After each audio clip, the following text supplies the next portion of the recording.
계절의 여왕이라 불리는 5월, 그 중에서도 우리 가문의 꽃이라 불리는 어린아이들을 축복하는 어린이 주일을 맞이하여 함께한 여러분 모두의 가정과 일터와 생업 위에 하나님의 은혜가 넘치기를 주님으로 축원합니다. 하지만 오늘 어린이 주일을 맞이하는 우리의 마음은 가볍지만은 않습니다. 솔직한 심정으로 기쁨과 동시에 말할 수 없는 사회적 무기력감, 무거움, 책임감이 듭니다. 왜냐하면 우리가 마주한 지금의 세상이 우리의 자녀들이 자라날 것이라는 생각을 하면 딱하기가 그지없기 때문입니다. 저도 자녀가 목회의 길을 걸어가고 있는데 내 자식이 앞으로 오늘과 같은 목회의 현장보다 더 척박한 환경에서 목회할 것을 생각하면 막막하기가 그지없고, 또 여러분의 자녀나 손주들이 지금 같은 세상에서 살아가야 될 날들을 생각하면 여러분들 또한 마음의 무거움이 큼이라는 생각이 듭니다. 지난주에 한 장례식장에서 93살로 하나님 나라 가신 권사님을 이제 문상하고 왔는데, 문상하고 나오는데 그 모퉁이에 3살배기 아이가 장례를 치르고 있더라고요. 3살밖에 안 먹었는데 그 아이의 사진이 걸려 있고 아무개라고 하는 이름이 거기에 이제 쓰여져 있는 거예요. 무엇 때문에 죽었는지는 알 수 없었지만, 질병으로 죽었는지 사고로 죽었는지 알 수 없었지만 제 마음도 아프고 그것을 보는 모든 분들의 마음이 아파서 혀를 짜며 슬퍼한 적이 있습니다. 오늘 우리는 뉴스를 접할 때마다 참담하기가 그지없죠. 특별히 2014년 세월호의 비극부터 22년의 이태원 참사, 그리고 대전역의 한 초등학교에서 8살 어린 나이에 유명을 달리한 김하늘 양의 소식까지, 우리들이 듣는 이런 소식들은 우리 사회가 도덕적 파산과 안전망의 부재로 인하여서 부모들의 가슴 억장을 무너뜨리고 있습니다. 그러므로 이 사건들을 접한 이후에 우리 부모들은 얘야, 너 반드시 출세해야 돼, 너 성공해야 돼, 너 잘 돼야 돼, 이렇게 성공지향적으로 외형적 성취를 하라고 촉구하고 기도하던 부모님들의 기도와 바람이 그저 건강하게만 자라다오, 무사히 집에만 돌아와다오, 우리는 이런 기도로 바뀌었다라고 하는 거예요. 이런 시대적 어두움 속에서 우리는 지난 3000년 전 광야의 현자라 불렸던 아굴의 기도에 주목하지 아니할 수 없는데, 오늘의 말씀이 아굴이 쓴 기도문인 거예요. 아굴이 인생의 황혼기에 드렸을 법한 이 소박하지만 위대한 2가지의 소원은 오늘날 우리의 소원이어야 되는 동시에 우리의 자녀들에게 물려 주어야 될 진정한 유산이라는 생각이 들어요. 본문의 저자가 아굴이라고 하는 인물인데, 아굴이 쓴 이 30장의 잠언 30장의 말씀은 아마도 그의 노년기에 쓰였을 거다라고 보는 성사학자들의 그런 주장이 있어요.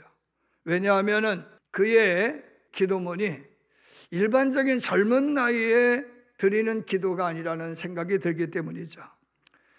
뉴욕타임즈 기사에 의하면 인간의 뇌는 60대 후반에서 70대 초반에 어휘력과 언어 구사 능력이 최고조에 달한다라고 하는 거예요.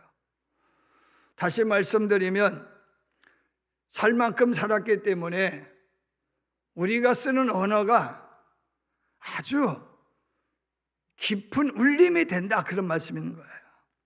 그래서 아굴의 기도는 단순한 푸념이 아니라 그의 경험이 축적된 결정적 지능이 완성된 시기에 드려진 가장 깊이 있는 통찰의 결과물로 여기기 때문에 아마도 이 기도는 아굴의 황혼기에 쓰인 기도문이 분명하다라고 하는 거예요. 그의 기도는 첫 번째가 곧 헛된 것과 거짓말을 내게서 멀리 하옵시며 라는 간구였어요. 합시다. 헛된 것, 헛된 것을 멀리하게 해달라고 기도했다라고 하는 거예요. 이 헛된 것이라고 하는 이 말은 히브리어로 샤웨라고 하는 말인데, 아무리 애를 써도 결국에는 무가치한 것, 허무한 것, 세상의 모든 부귀 영화를 다 누렸던 솔로몬조차도 노년에 이르러서 이런 고백을 해요. 내 손으로 한 모든 수고가 다 헛되어 바람을 잡는 것이요 무익한 것이로다 라고 말입니다. 지금 당장은 달콤해 보이는 순간의 성공과 쾌락은 결국 우리의 영혼을 파멸로 이끄는 샤웨, 곧 무가치한 것일 뿐이라는 거예요. 그렇기 때문에 우리가 우리의 자녀들에게 경계하도록 가르쳐야 될 첫 번째가 샤웨, 곧 거짓된 것을, 헛된 것을 버리도록 가르쳐라 하는 말씀인 줄로 믿으시길 바랍니다. 성경은 마귀를 향하여 거짓의 아비라고 부릅니다. 하나님은 거짓말은 입술을 멸하시고 미워하신다라고 하는 점을 분명히 밝히고 있어요. 요한계시록 21장 15절에 보면 거짓말하는 자들이 둘째 사망인 불과 유황못에 던져질 것이라고 말씀하고 있어요. 하지만 여러분, 정직은 인생을 지탱하는 가장 강력한 힘인 줄로 믿으시길 바랍니다. 인류상 가장 위대한 신학자라 여겨지는 서 어거스틴의 아버지의 이름이 페트리커스인데, 이 페트리커스는요 여행을 자주 했다고 그래요. 그가 여행을 자주 하게 되니까 그의 아내 어거스틴의 어머니 모니카 여사가 옷을 짓는 중에 소매 옷을 이 소매 끝단에다가 작은 금알을 숨겨서 꿰맸어요. 비상금으로 숨긴 거예요. 잡히더라도 빼앗기더라도 이것만큼은 빼앗기지 말아야 된다. 이것만큼은 가지고 있어야 당신 생명 부지할 수 있으니 잘 챙겨라. 그랬다, 그런 말씀인 거예요. 그러다가 여행 중에 산적을 만났어요. 가진 것들을 다 빼앗겼어요. 가진 거 다 내놔. 꼼짝 못하고 다 내놨어요. 이제 없지? 예, 없어요. 됐어, 가. 그래서 페트리커스가 이제 산적에게 풀려서 가다가 보니까 옷술에 뭐가 있어요? 금화가 있는 것이 생각이 나서, 아이고, 우리 하나님이 내 이 소매 끝단에다가 금화 몇 잎을 숨겨줬는데, 아이고 내가 이거 너 다른 거 없지? 그랬는데 없다라고 얘기했단 말이야. 그래서 양심의 가책을 느껴가지고 산적에게로 돌아갔다 그런 이야기예요. 그리고 나서 한 이야기가, 산적 두목님 나 거짓말했어요. 무슨 거짓말? 여기에 금화 몇 잎을 숨겨놓은 걸 내가 당신에게 하나도 없다고 말을 했다고. 그러니까 그의 진실함에 산적 두목이 감동이 되어서 이것까지 가지고 가라고 덤으로 주어서 돌려버린 줄로 믿으시길 바랍니다. 타고난 천재성과 장사 수완을 가진 잭슨과 루이스라고 하는 두 청년이 의기투합을 해서 우리 5년만 정직을 신용으로 하여 장사를 하자. 그리고 신용을 바탕으로 성공한 이후에 그 신용을 바탕으로 사기 좀 치자. 그런데 보통 사기가 아니라 큰 사기를 치자라고 나는 계획을 세워서 5년 동안 잭슨과 루이스라고 하는 두 청년이 정직하게 사업을 하게 되었다는 거예요.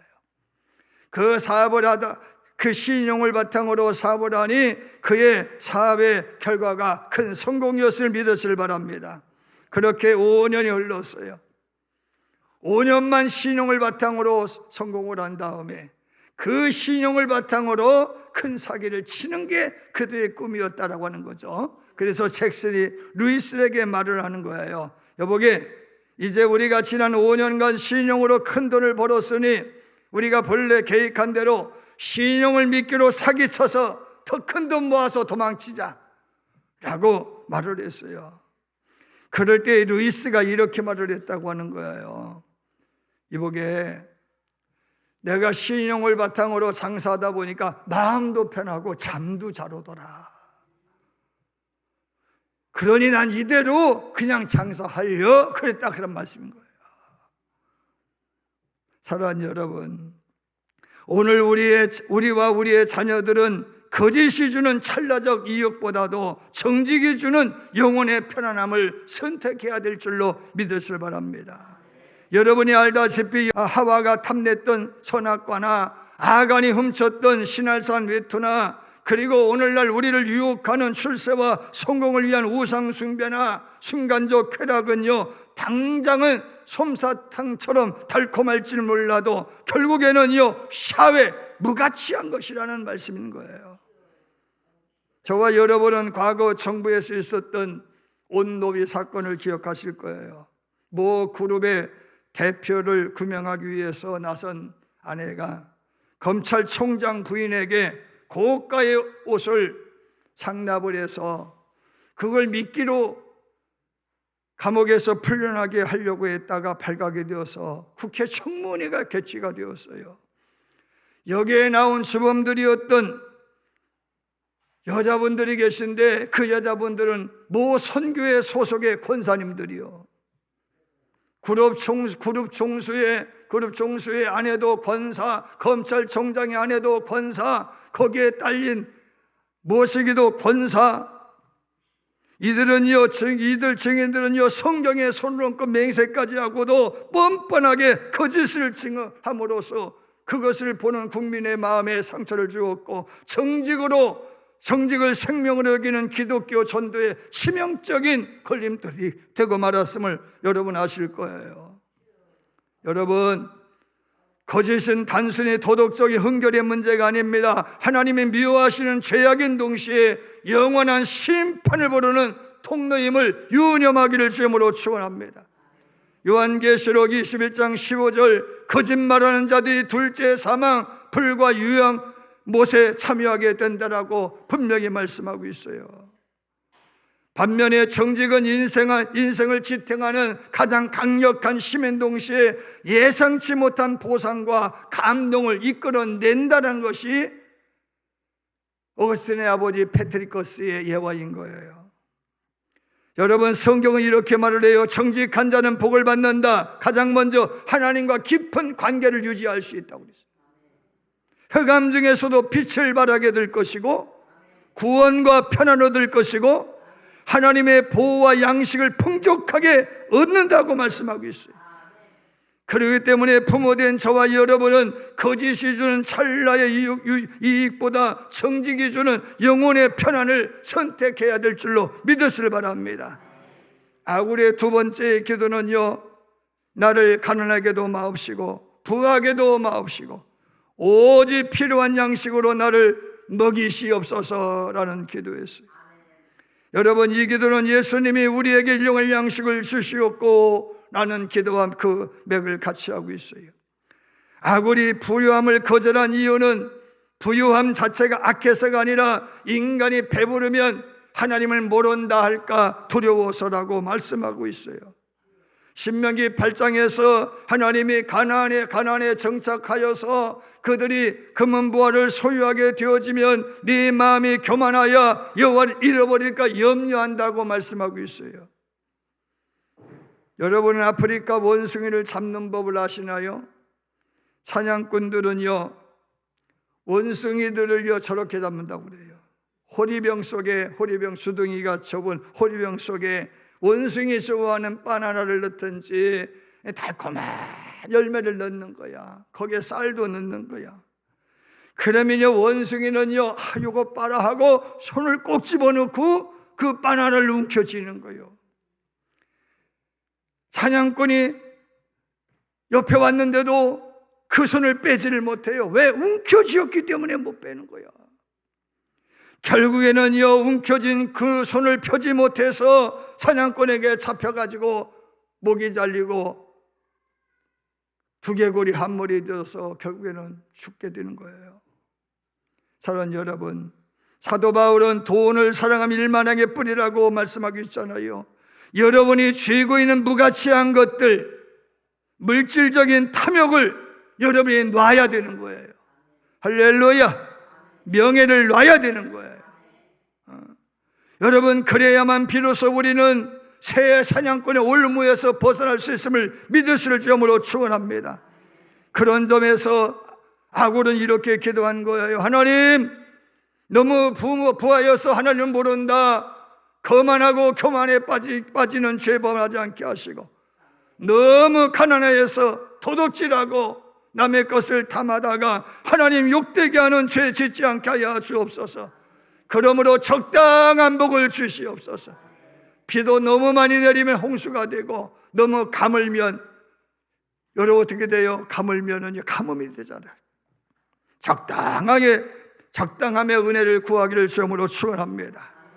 사랑하는 여러분, 인생의 승부처는요, 이 땅이 아니에요. 하나님 나라인 거예요. 욥기서 19장 26절에 욥은 이렇게 고백합니다. 내가 육체 밖에서 하나님을 보이라 라고 말씀하고 있어요. 누가복음 16장에 등장하는 부자는 세상에서 연락하며 살았다고 했어요. 호식하며 살았어요. 하나님을 잃어버렸어요. 이웃을 사랑하지 않았어요. 그런데 그가 죽은 이후에 사후에는요, 어떻게 돼요? 물 한 모금을 간청하는 비참한 처지가 되고 말았어요. 여러분 스스로 이렇게 자문해 보시기 바랍니다. 당신이 오늘 자녀에게 남기고자 하는 것이 가장 무엇인지를 말입니다. 쌓아둔 재물일 것이냐, 아니면 하나님과 동행하게 하는 성직일 것이냐를 놓고 여러분이 싸움을 해야 될 줄로 믿으시길 바랍니다. 우리의 자녀들의 최종 인생의 목표는 세상의 출세가 아니라 하나님 앞에 서는 것이 되도록 하기를 주님으로 축원합니다. 우리와 우리의 자녀가 헛된 것을 버리고 정직하게 살며 오직 하나님만 의지하는 이 복된 은혜가 여러분의 가문의 영원 유산으로 남겨지기를 주님으로 축원합니다.